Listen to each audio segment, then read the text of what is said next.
Hello everyone, welcome back to Nit Learning channel and today we will discuss about evolution chapter. This is seventh chapter of NCERT.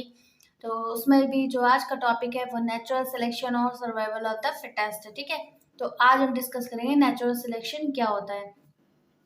It is to be noted that only survival of the fittest is not enough, but organisms should also adapt it or change themselves according to the changes condition of environment as environment always changing, ठीक है। तो इसमें ये लिखा हुआ है कि जो भी ऑर्गेनिज्म होता है वो सारा किससे सेलेक्टेड होता है, नेचुरल से, ठीक है।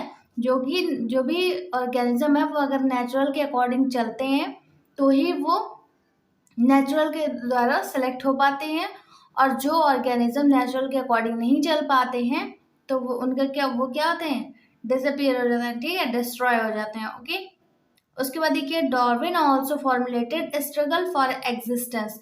डार्विन ने बोला था कि जो भी डार्विन ने अपने थ्योरी में क्या दिया था, एक फॉर्मूला दिया था जो कि क्या है कि अगर कोई ऑर्गेनिज्म स्ट्रगल करेगा तो ही वो नेचुरल के अकॉर्डिंग सेलेक्ट होगा, वरना नहीं होगा। ओके, उसके बाद देखिए नेक्स्ट हेडिंग है स्ट्रगल फॉर एग्जिस्टेंस। तो स्ट्रगल ऑफ फॉर एग्जिस्टेंस जो कि डार्विन ने दिया था उसमें 3 पार्ट हैं, जिसमें कि फर्स्ट वाला जो हेडिंग है वो क्या है, इंट्रा स्पेसिफिक स्ट्रगल, ठीक है। तो it is a struggle between the individual of the same species because their requirement like food, shelter, breeding places etc, ठीक है। तो जो भी ऑर्गेनिज्म होते हैं, इंडिविजुअल्स होते हैं, उनमें जब जो स्ट्रगल होता है वो अगर सेम स्पीसीज के बीच में हो रहा है, ठीक है, तो उसे क्या बोलते हैं, इंट्रा स्पेसिफिक। किसके लिए, फूड के लिए, शेल्टर के लिए एंड ब्रीडिंग के लिए, ठीक है। तो अगर सेम स्पीसीज के बीच में अगर स्ट्रगल हो रहा है, ठीक है, तो उसे क्या बोलते हैं, इंट्रा स्पेसिफिक। ओके, जिसका एग्जाम्पल है human wars are example of intraspecific struggle, ठीक है। जो भी ह्यूमन के बीच में वॉर्स वगैरह होते हैं तो वो किसका एग्जाम्पल है, इंट्रा स्पेसिफिक का। क्यों, क्योंकि ह्यूमंस के ही बीच में हो रहा है, ठीक है। किसी भी कोई भी स्पीसीज है उसके अगर ग्रुप में अगर कोई भी वॉर हो रहा है, ठीक है, स्ट्रगल हो रहा है, तो उसे क्या बोलेंगे, इंट्रा स्पेसिफिक, ठीक है। वही लिखा हुआ है कि सेम स्पीसीज होनी चाहिए, जैसे ह्यूमन के साथ, ठीक है। इनके बीच में अगर वॉर हो रहा है तो उसे क्या बोलेंगे, इंट्रा स्पेसिफिक। तो सेकेंड हेडिंग कौन सी है, इंटर स्पेसिफिक। इसके बारे में जान लेते हैं। It is the struggle between the member of different species, ठीक है। जो इंट्रा स्पेसिफिक था वो सेम स्पीसीज के बीच में अगर वॉर्स वगैरह हो रहे थे, ठीक है, स्ट्रगल हो रहा था, तो उसे इंट्रा स्पेसिफिक बोलते हैं। और अगर डिफरेंट स्पीसीज के बीच में हो रहा है, जैसे कि लॉयन हो गया और डियर हो गया, ठीक है, इनके बीच में स्ट्रगल हो रहा, तो क्या बोलेंगे इसे, इंटर स्पेसिफिक। ओके, क्या बोलेंगे, इंटर स्पेसिफिक।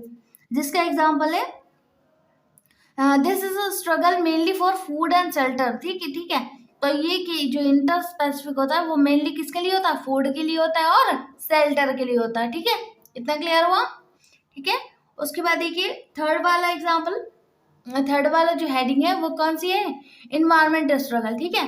कौन सी है, इन्वायरमेंट स्ट्रगल।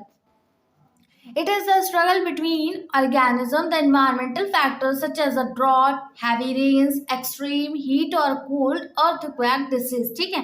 इसमें देखिए क्या होता है, इसमें होता है कि जैसे कि इन्वायरमेंटल चीजें होती हैं कि जैसे कोई भी ऑर्गेनिज्म होता है जो कि कई सारी कंडीशन हो जाती है, जैसे कि ड्रॉट हो जाता है, हैवी रेन्स हो जाती है, जिसके कारण कई सारे जो ऑर्गेनिज्म होते हैं वो क्या हो जाते हैं, डिस्ट्रॉय हो जाते हैं, ठीक है।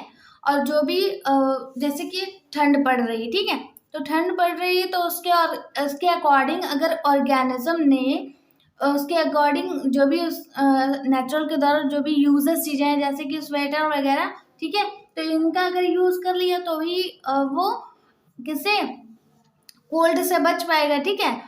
और जो भी ऑर्गेनिज्म इन सब का यूज नहीं करते हैं तो वो क्या हो जाते हैं, डिस्ट्रॉय हो जाते हैं, ठीक है। इतना क्लियर हुआ, यही एक एग्जांपल है। जैसे कि हैवी रेन्स, ज्यादा सी बारिश हो जाने के कारण कई सारे ऑर्गेनिज्म जो होते हैं वो क्या हो जाते हैं, डिस्ट्रॉय हो जाते हैं, डेथ हो जाती है उनकी, ठीक है। और उसके बाद एक्सट्रीम हीट बहुत सारी जैसे गर्मी पड़ गई तो क्या होता है, इसमें भी कई सारे ऑर्गेनिज्म जो होते हैं कैसे हो जाते हैं, डिस्ट्रॉय हो जाते हैं। ओके, तो यही सारे एग्जांपल है कि ड्रॉट हो सकता है एग्जांपल, हैवी रेन्स हो गया, एक्सट्रीम हीट हो गया, और कोल्ड अर्थक्वेक, डिसीज, ठीक है, जैसे कि अभी कोरोना आया था। ठीक है, तो ये सारे किसके एग्जांपल है, इन्वायरमेंटल फैक्टर है, मतलब इन्वायरमेंट के द्वारा ये स्ट्रगल हो रहा है। ठीक है, तो इसे क्या बोलेंगे, इन्वायरमेंटल स्ट्रगल। ठीक है, तो अपने तो स्ट्रगल फॉर एग्जिस्टेंस में कितने आपके पार्ट है, इंट्रा स्पेसिफिक, इंटर स्पेसिफिक और इन्वायरमेंटल स्ट्रगल। ठीक है, तो ये हो गए 3 पार्ट। इतना क्लियर हुआ? ठीक है, एग्जाम्पल ऑफ नेचुरल सिलेक्शन। अब एग्जाम्पल देखिए नेचुरल सिलेक्शन के क्या है, resistance to pesticides and antibiotic. ठीक है, the DDT an effective insecticide against household pests such as a mosquito, house flies, body flies.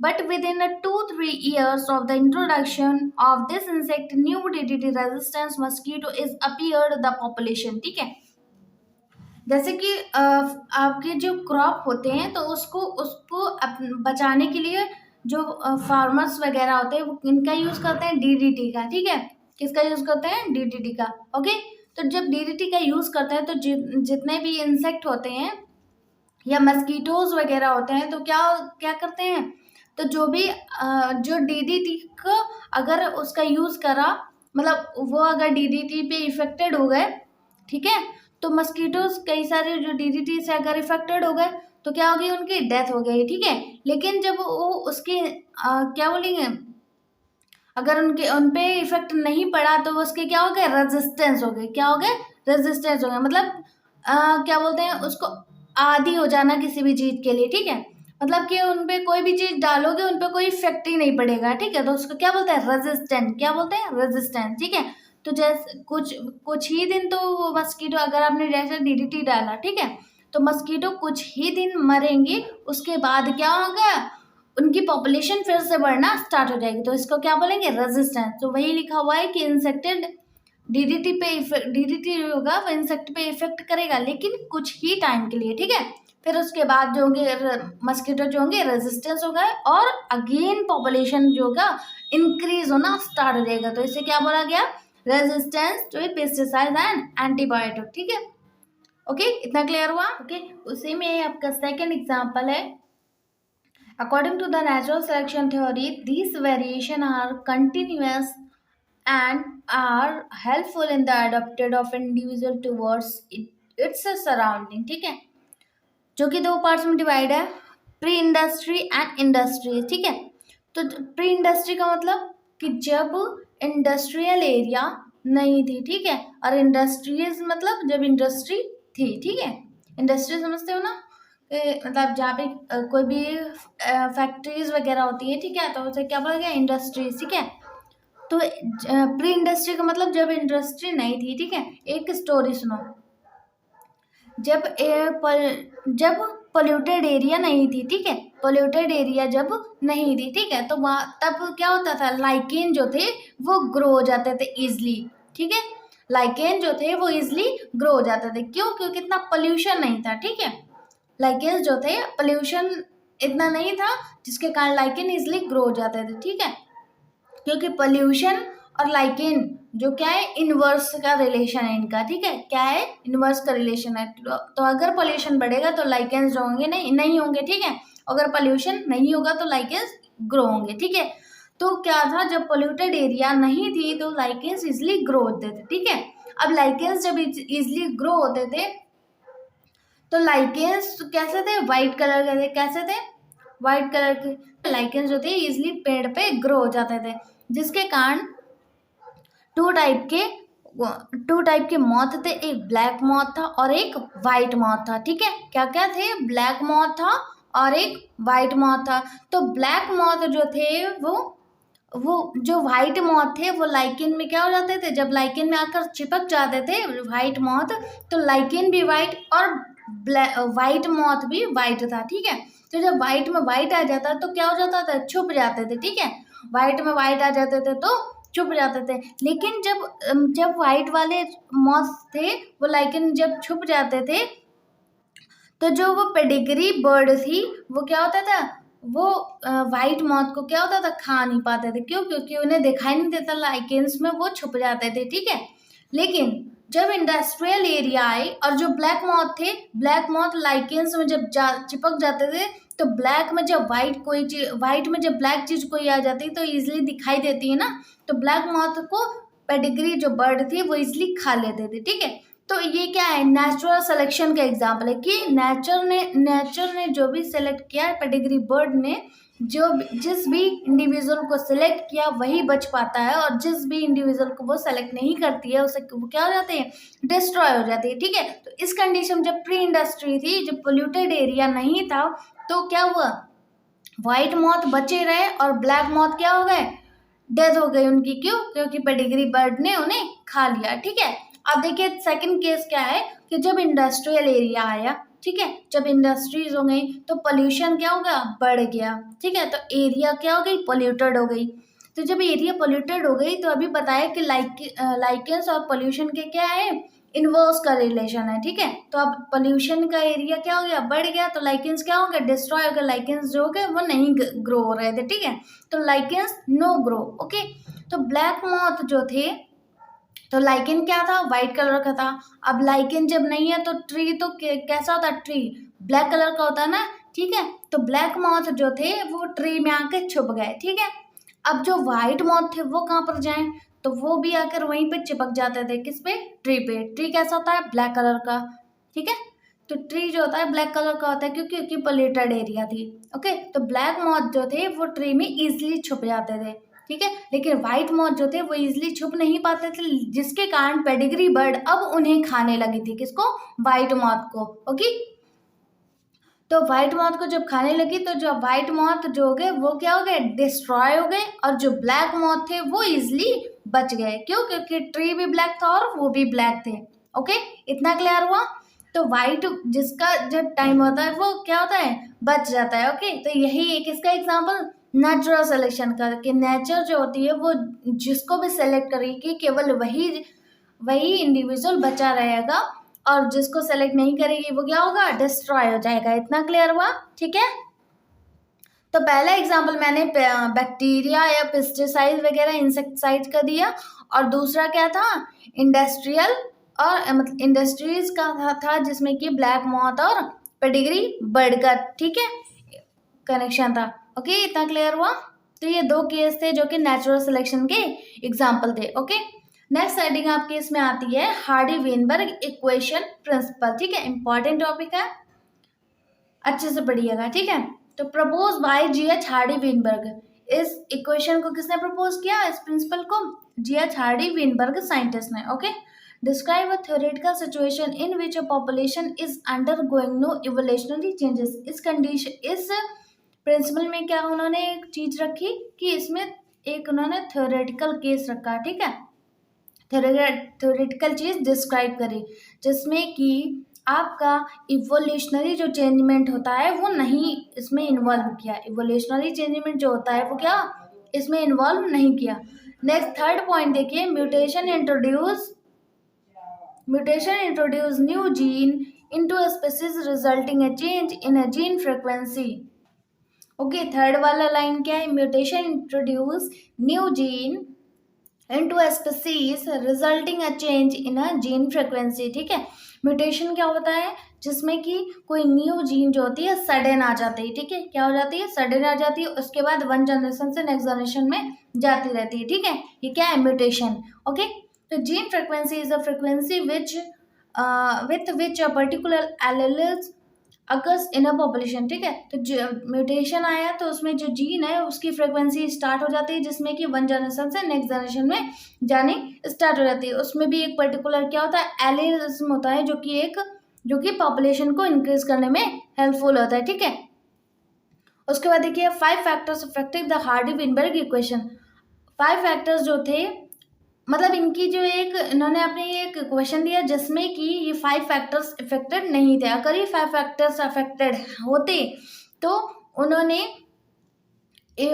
Evolution उसमें हो जाएगा, ठीक है। अगर ये 5 फैक्टर्स इन्वॉल्व होंगे तो इवोल्यूशन क्या है, जरूरी इवोल्यूशन जो है हो जाएगा, ठीक है। तो इसलिए ये नहीं होने चाहिए, ठीक है। जिसमें कि सबसे पहला क्या है, म्यूटेशन, सेकेंड है जीन माइग्रेशन, थर्ड क्या है जेनेटिक ड्रिफ्ट, फोर्थ क्या है जेनेटिक रिकॉम्बिनेशन एंड फाइव क्या है नेचुरल सिलेक्शन, ठीक है। तो 5 फैक्टर जो है वो हार्डी-विनबर्ग इक्वेशन को इफेक्ट करते हैं, ठीक है। इतना क्लियर हुआ। कौन कौन से हैं, म्यूटेशन, जीन माइग्रेशन, थर्ड है जेनेटिक ड्रिफ्ट, फोर्थ है genetic migration recombination and five क्या है नेचुरल सिलेक्शन, ओके।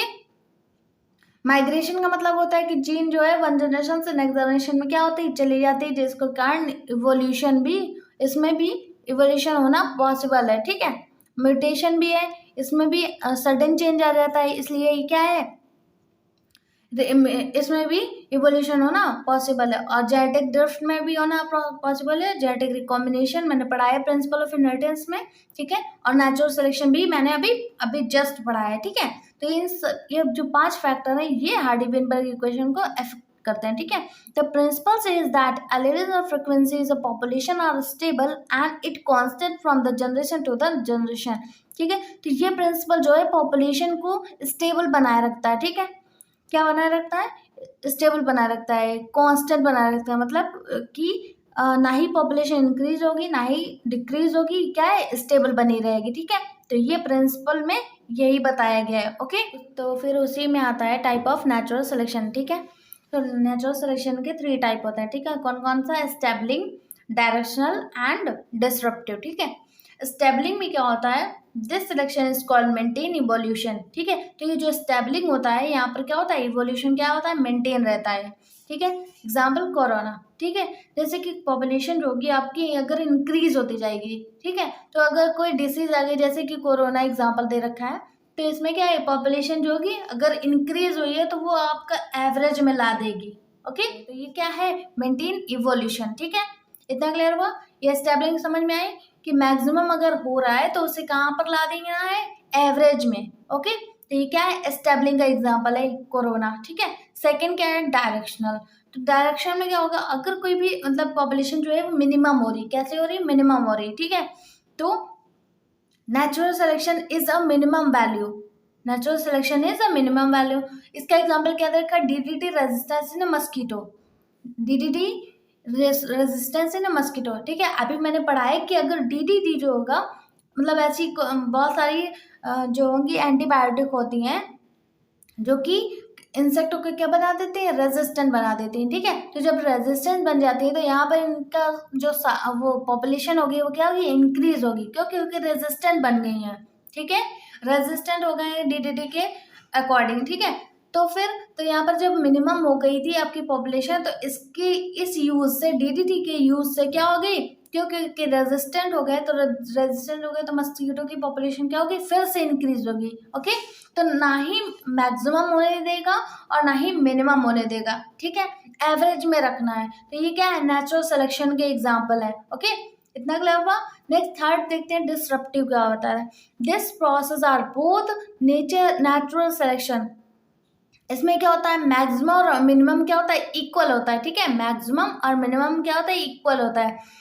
तो ये क्या होता है, जब ये मिनिमम और मैक्सिमम की प्रोसेस इक्वल होती है तो यहाँ पर क्या होता है, यहाँ पर एक न्यू स्पीसीज का क्या हो जाते हैं, फाउंड हो जाती है, ठीक है। न्यू स्पीसीज का क्या होता है, न्यू स्पीसीज का क्या होता है, ग्रो हो जाती है, ठीक है। जो कि एक बहुत ही रेयर प्रोसेस है, ठीक है। क्यों, क्योंकि जो भी इंडिविजुअल बन चुका है उसका क्या आएगा, एक न्यू जनरेशन ही आएगी, ना कि एक डिफरेंट स्पीसीज बन जाएगा, ओके। तो ये एक क्या है, रेयर प्रोसेस है।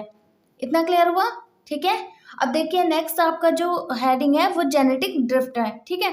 तो if the same changes occurs it is called as a genetic drift, ठीक है। तो अगर कोई भी इंडिविजुअल में सेम चेंजेस आ रहा है कि अगर वन जनरेशन जो है वो नेक्स्ट जनरेशन में ही सेम है, तो इसे क्या बोला गया है, जेनेटिक ड्रिफ्ट, ठीक है। क्या बोला गया है, जेनेटिक ड्रिफ्ट, ठीक है।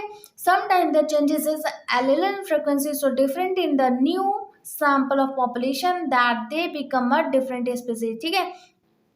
तो इसमें लिखा हुआ है कुछ समय में ऐसा भी हो जाता है कि एलिलिज्म की फ्रीक्वेंसी हो जाने के कारण जो जो स्पीसीज है वो एक न्यू सैंपल में ग्रो कर लेती है, ठीक है।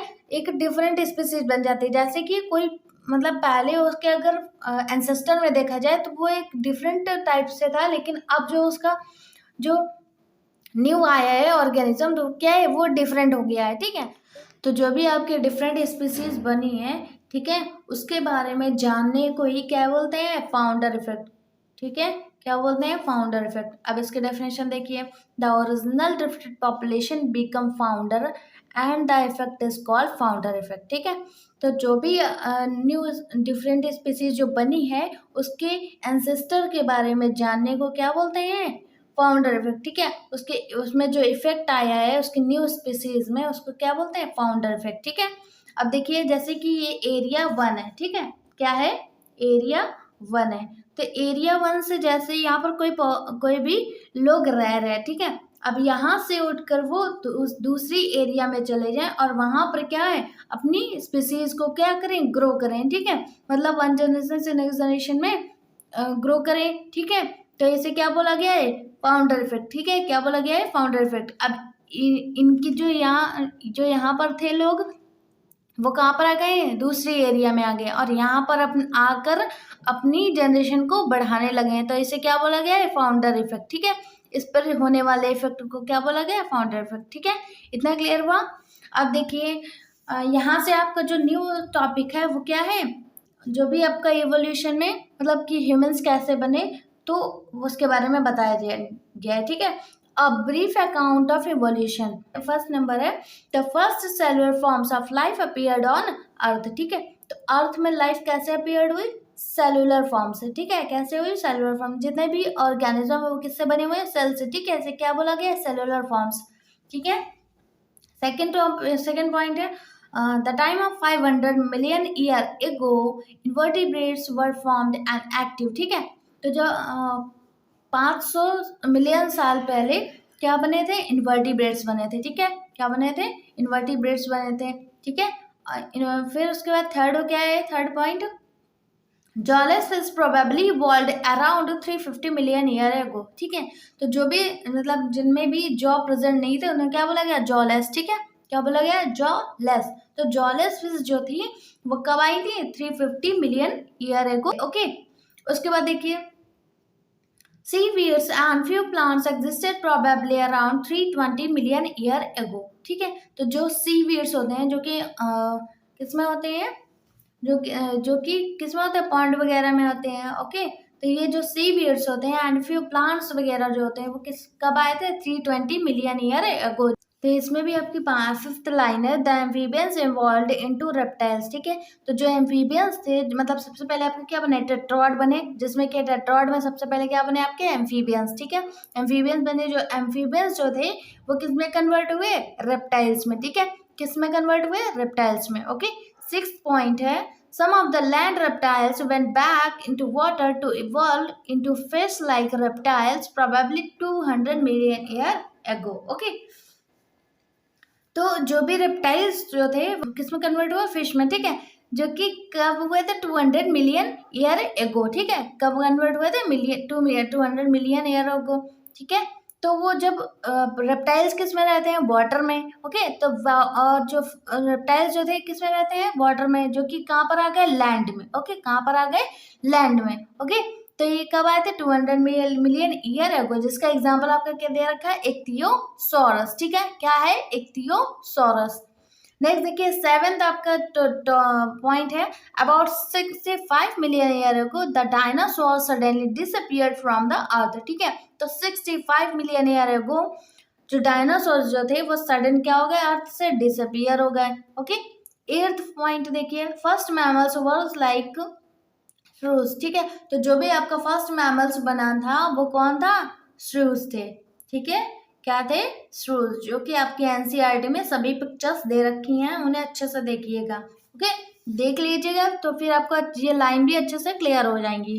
ओके, नेक्स्ट देखते हैं, तो आपका 9th पॉइंट क्या दे रखा है, some mammals live wholly in a water. ठीक है, तो कुछ मैमल्स जो थे वो किस में रहते थे, वाटर में रहते थे। ओके, 10th पॉइंट दे रखा है, whales, dolphin, seals and sea cows are some example.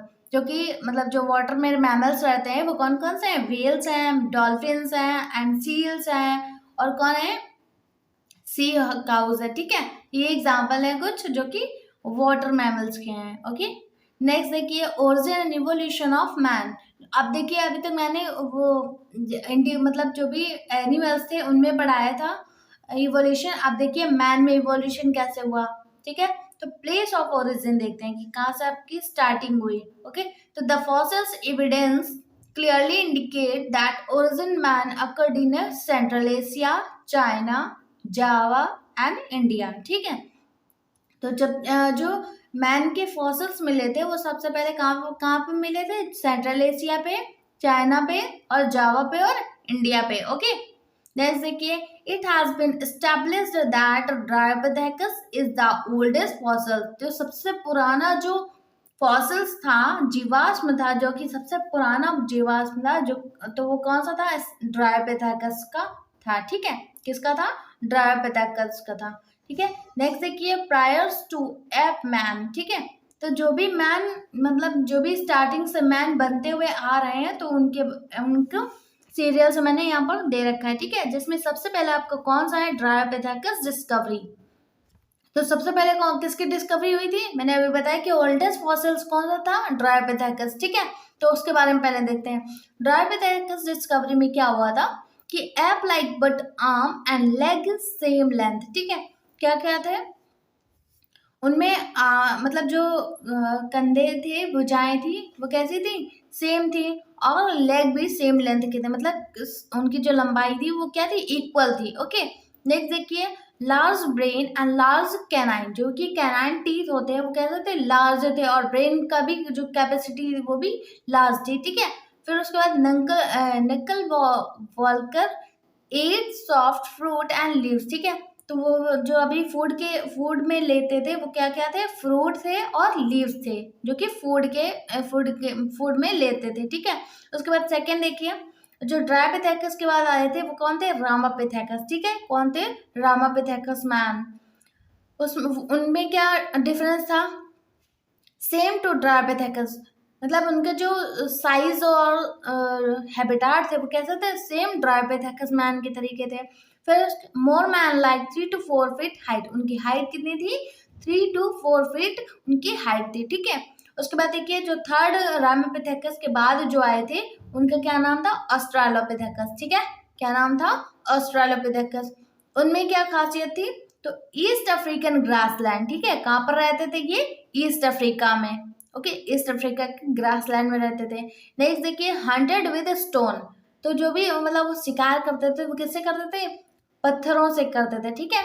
पत्थर से शिकार करते थे। फिर उसके थर्ड पॉइंट दिया है एट फ्रूट, क्या खाते थे, फ्रूट खाते थे। ओके, ये हो गई इनकी खासियत। नेक्स्ट देखिए फोर्थ जो ऑस्ट्रेलोपिथेकस के बाद जो बने उनमें चेंजमेंट आ रहा है, इवोल्यूशन आ रहा, ठीक है। तो उन्हें वो कौन से थे, होमो हैबिलस, ठीक है। कौन से थे, होमो हैबिलस। होमो हैबिलस में क्या था, first human like being hominid, ठीक है। क्या बोला गया उन्हें, होमिनिड। ओके, नेक्स्ट देखिए brain capacity is 650 to 800 CC. उनकी जो ब्रेन की कैपेसिटी थी वो कितनी थी, 650 to 800 थी, ठीक है। और उसके बाद देखिए third point, did not eat meat made fire, ठीक है। जो मतलब जो भी होमो हैबिलस मैन थे वो मीट को नहीं खाते थे, ठीक है। क्या खाते थे, वो भी ऐसे ही फ्रूट खाते थे, ठीक है। मीट नहीं खाते थे, ये फ्रूट खाते थे, ठीक है। और सबसे पहले होमो हैबिलस जो मैन थे उन्होंने ही आग का निर्माण किया था, ठीक है। लिखा है ना मेड फायर। ओके, नेक्स्ट देखिए आपको पूछा जा सकता है कि सबसे पहले आग की जो निर्माण था वो किसने किया था, तो होमो हैबिलस मैन ने। ओके, फिफ्थ वाला देखिए होमो हैबिलस के बाद जो मैन बने थे वो कौन थे, होमो इरेक्टस, ठीक है। कौन थे, होमो इरेक्टस, जिसमें की खासियत थी कि एट मीट। जो होमो हैबिलस मैन थे वो क्या करते थे, मीट को खाते थे, ठीक है। उनकी देखिए ब्रेन कैपेसिटी, तो उनकी जो ब्रेन कैपेसिटी थी वो कितनी थी, 900 क्रेनियल कैपेसिटी थी, 900 cranial capacity, 900 CC. Okay, CC मतलब क्रेनियल कैपेसिटी, ठीक है। उसके बाद देखिए 1.5 million year ago 1.5 million year ago and made fire, ठीक है। जब उन्होंने होमो हैबिलस ने ही मेड फायर कर लिया था तो फिर होमो इरेक्टस ने भी उन्होंने भी यही मेड फायर किया, ठीक है। और होमो इरेक्टस को आए हुए कितने साल हो गए, 1.5 मिलियन ईयर अगो, ठीक है, इतने साल पहले आए हुए थे, ठीक है। उसके बाद देखिए निएंडरथल मैन, जो होमो इरेक्टस के बाद जो मैन बने आए थे वो कौन थे, निएंडरथल मैन, जिनकी क्रेनियल कैपेसिटी कितनी थी, 1400 सीसी, ठीक है, कितनी थी, 1400 क्रेनियल कैपेसिटी, ओके। उसके बाद देखिए 40,000 to 1 लाख ईयर एगो, मतलब उनकी जो अभी तक का टाइम है, जब से वो बने थे तब से अभी तक का टाइम उनका कितना हो गया है, 40,000 to 1 lakh year ago, okay. Next देखिए buried their head and live east and central Asia, तो कहाँ पर ये सबसे पहले मिले थे, सेंट्रल एशिया में, ठीक है, कहाँ मिले थे, सेंट्रल एशिया में और ईस्ट की तरफ, ठीक है, ईस्ट की तरफ सेंट्रल एशिया में वे रहते थे, ओके। उसके बाद देखिए उसके बाद जो निएंडरथल मैन के बाद जो मैन आए थे वो कौन थे, होमो सैपियंस, ठीक है, क्या थे, होमो सैपियंस, जिन्हें हम एक और नाम क्या बोलते हैं, मॉडर्न मैन, क्या बोलते हैं, मॉडर्न मैन, जिसमें कि सबसे पहली पॉइंट दे रखा है, pre historic cave art developed about 18,000 million year ago, ठीक है। तो उन्होंने 18,000 मिलियन ईयर एगो पहले उन्होंने जो गुफाएं थी उनमें उन्होंने आर्ट करना स्टार्ट किया था, ठीक है, क्या करना, चित्र वगैरह बनाने स्टार्ट किया था, ठीक है। उसके बाद देखिए agriculture and human settlement 10,000 million year को, तो 10,000 पहले उन्होंने क्या किया था, जो भी मतलब सिविलाइज हो गए थे, ये जो होमो सैपियंस मैन थे, जिन्हें मॉडर्न मैन भी बोलते हैं, वो कैसे हो गए थे, सिविलाइज टाइप हो गए थे, जैसे मतलब कि वे अपने खाने के लिए क्या करते थे, खेती भी करते थे। तो वही लिखा हुआ है कि एग्रीकल्चर एंड ह्यूमन सेटलमेंट, जो भी मतलब जैसे भी ह्यूमन आज रह रहे हैं अभी, तो फिर भी काफी सारा इवोल्यूशन हो चुका है, तो पहले लेकिन इन्होंने स्टार्ट कर दिया था कि ह्यूमन के तरीके रहना, ठीक है, तो सिविलाइज हो चुके थे कब, 10,000 मिलियन ईयर एगो पहले, ठीक है। तो इतना ये जो है वो लास्ट टॉपिक था इस चैप्टर का। तो अगर ये चैप्टर आपको पसंद आया हो तो लाइक करें, सब्सक्राइब करें एंड शेयर करें, ठीक है। तो नेक्स्ट मिलेंगे अगले चैप्टर में, ठीक है, तब तक के लिए थैंक यू।